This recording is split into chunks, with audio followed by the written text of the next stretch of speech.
আসসালামু আলাইকুম everyone, welcome to রান্নাঘরের ইতিকথা। আজকে আমি আপনাদের সাথে খাসির মাংসর রেসিপি শেয়ার করব। তো চলেন রান্নার রেসিপিতে চলে যাই। তো প্রথমে আমি একটি কড়াই নিয়ে নিয়েছি। কড়াইয়ের মধ্যে তেল, পেঁয়াজ, আদা, রসুন, তেজপাতা, লবঙ্গ, লং, দারচিনি গুঁড়া এবং সামান্য একটু পানি দিয়ে দিয়েছি। 3 চামচ মরিচ গুঁড়া, 3 চামচ হলুদ গুঁড়া, 1 চামচ জিরে গুঁড়া এবং 1 চামচ ধনিয়া গুঁড়া। এগুলো দিয়ে ভালো করে আমি মশলাটাকে কষিয়ে নেব। এই তো সবগুলো উপকরণ দিয়ে আমি ভালো করে মশলাটাকে কষিয়ে নিব আর সামান্য একটু পানি দিয়ে দিব।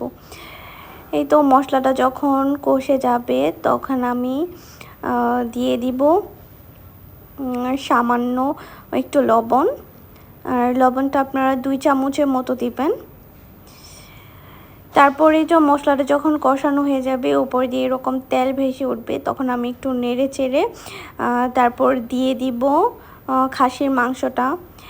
আর এখানে আমি খাসির মাংসটা ভালো করে ধুয়ে নিয়েছি, একদম ফ্রেশ করে, এবং পানিটা ঝরে নিয়েছি যেন কোনো রকম পানি না থাকে।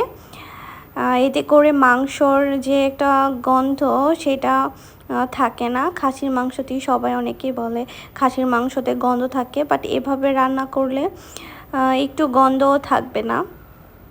আর অবশ্যই আপনারা খাসির মাংসতে আদা এবং রসুনের পরিমাণটা সমান সমান রাখবেন, তাহলে দেখবেন মাংসটা খেতে খুবই স্বাদ হবে। তো এখন ভালো করে মাংসটা আমি এই মশলাটার মধ্যে ভালো করে মিশিয়ে নিয়ে এখন আমি ঢাকনা দিয়ে এটাকে ঢেকে দিব। আর এটা আমি আধা ঘন্টার মতো ঢেকে দিয়ে এটাকে একদম সিদ্ধ করে নেব। যখন এই যে মাংসটা এরকম সিদ্ধ হয়ে যাবে তখন এটাকে একটু নেড়ে টেড়ে তারপর এটাতে আবার ঢাকনা দিয়ে আরও 10 মিনিটের মতো এটা জাল করে নিতে হবে। আর আমি এখানে কোনো রকম পানি দেইনি, পানি ছাড়াই মাংসটা সিদ্ধ হবে, একদম কষানো হবে। এই তো দেখেন আমার মাংসর কালারটা কি জোস হয়েছে। যখনই দেখবেন আপনারা এরকম মাংস থেকে উপরে তেল ভেসে উঠছে তখনই বুঝে নেবেন মাংসটা একদম পারফেক্টভাবে হয়ে গেছে। আর একটু দেখে নেবেন মাংসটার কতটা সফট হয়েছে।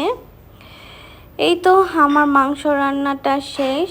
আশা করি আমার এই ভিডিওটা ফলো করলে সবাই অনেক মজাদার একটা মাংসর রেসিপি তৈরি করতে পারবেন। তো থ্যাঙ্কস, সবাইকে অসংখ্য ধন্যবাদ আমার ভিডিওটা দেখার জন্য। আর আমার চ্যানেলটা অবশ্যই সাবস্ক্রাইব করে দিবেন, লাইক কমেন্ট শেয়ার করে দিবেন, ফলো করে দিবেন। আল্লাহ হাফেজ।